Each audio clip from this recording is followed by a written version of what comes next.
Question में हमसे कहा जा रहा है कि अर्जुन ने गुस्से में भीष्म पितामह पर कुछ बाण चलाए, जिसमें से आधे बाणों से उसने भीष्म पितामह द्वारा चलाए गए बाणों को रोका तथा अन्य 6 बाणों से उसने भीष्म पितामह के रथ के सारथी को मार गिराया और एक एक करके उसने क्रमशः रथ, ध्वज और भीष्म पितामह के धनुष को गिरा दिया तथा अंत में बाणों के वर्गमूल से 4 गुना से एक अधिक बाण के साथ उसने भीष्म पितामह को बाणों के शेष पे लिटा दिया।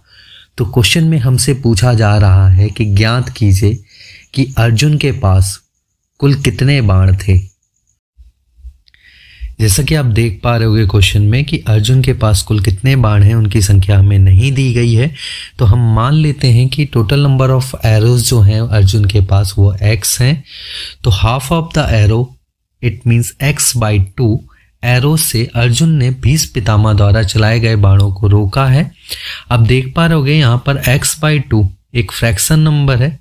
अगर हम इस फ्रैक्शन नंबर को क्वेश्चन में आगे ले जाके सॉल्व कर रहे होंगे तो ये हमें प्रॉब्लम क्रिएट कर सकता है। तो हम एक ऐसा नंबर मानते हैं जिसका हाफ नंबर कैलकुलेट करने में हमें कोई भी फ्रैक्शन ना मिले। तो अगर हम टोटल नंबर ऑफ एरोज को 2x मान लें तो हाफ ऑफ द एरोज कितनी हो जाएंगी, x हो जाएंगी। उसके बाद क्वेश्चन में कहा जा रहा है कि अर्जुन ने भीष्म पितामह के रथ के ड्राइवर को मारने के लिए 6 बाणों का इस्तेमाल किया और तथा रथ, ध्वज और भीष्म पितामह के धनुष को गिराने के लिए उसने एक एक बाणों का इस्तेमाल किया। इट मीन्स टोटल कितने बाण यूज किए होंगे, यहाँ पे 3 बाण यूज किए होंगे।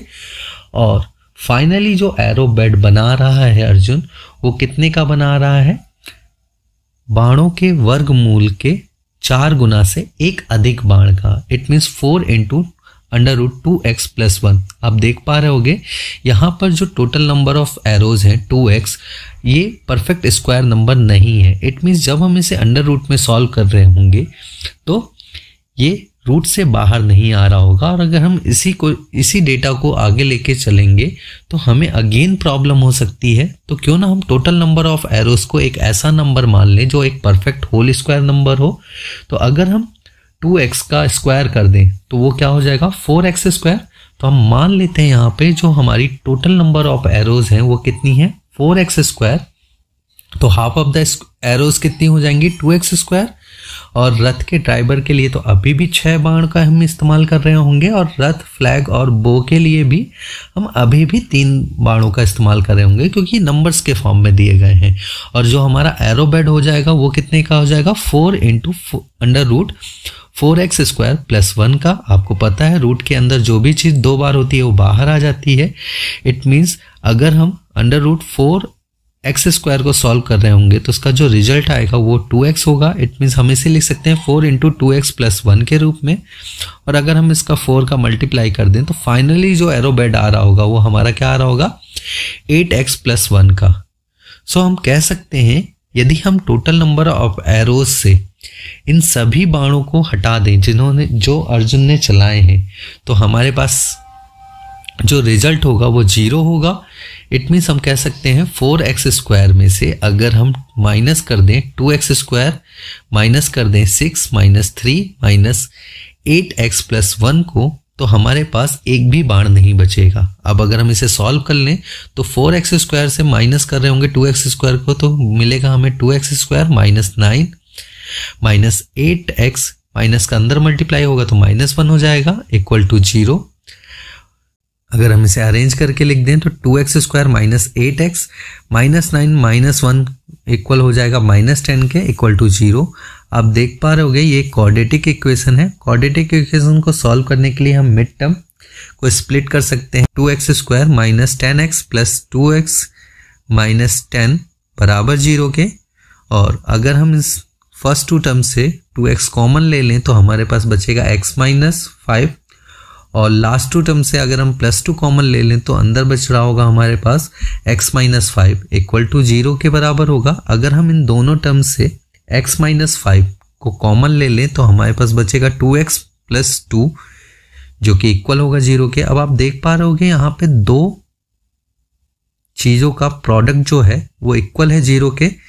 आपको पता होगा अगर 2 चीज़ों का मल्टीप्लिकेशन इक्वल होता है 0 के, तो उनमें से कोई एक संख्या डेफिनेटली 0 होती है।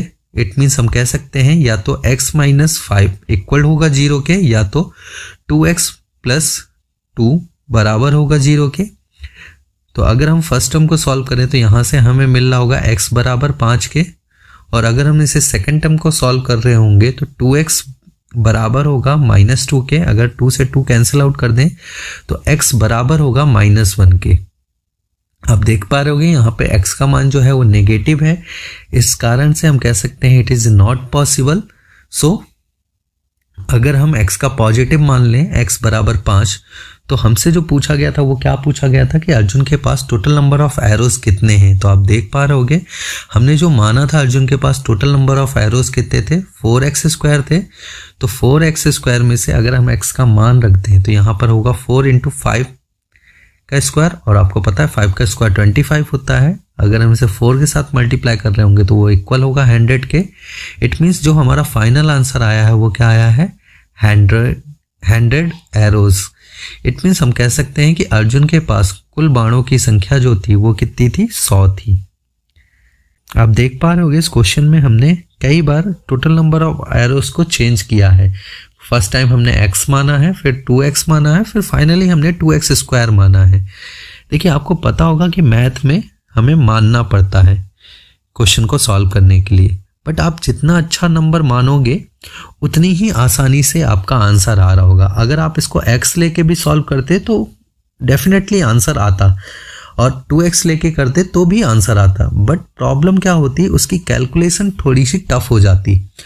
बट हमने यहाँ पर 4x² बहुत अच्छा नंबर माना है, जिसके कारण हमारी कैलकुलेशन आगे जाके क्वेश्चन में बहुत सिंपल हो गई है।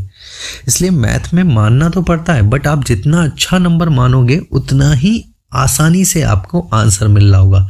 बट अगर यही क्वेश्चन आपको एग्जाम में आ रहा होता तो इस पूरी प्रोसेस को सॉल्व ना करके हम बाय ऑप्शन से भी इसको क्लिक कर सकते थे इजीली तरीके से। क्योंकि आप देख पा रहे होगे क्वेश्चन की लास्ट लाइन में अर्जुन ने बाणों के वर्गमूल से 4 गुना से एक अधिक बाणों के साथ भीष्म पितामह को बाणों के सेज पर लिटाया था। It means total number of arrow जो भी होगा वो एक परफेक्ट होल स्क्वायर नंबर होगा। और आप देख पा रहे होगे यहाँ ऑप्शन में जो हमारे हैं 96, 120 और 80, ये तीनों ही परफेक्ट होल स्क्वायर नंबर नहीं है। तो फाइनली एक ही परफेक्ट होल स्क्वायर नंबर बचता है, वो ऑप्शन सी 100 का है। तो हम उसी को चूज करते और अपने एग्जाम में आगे बढ़ जाते हैं।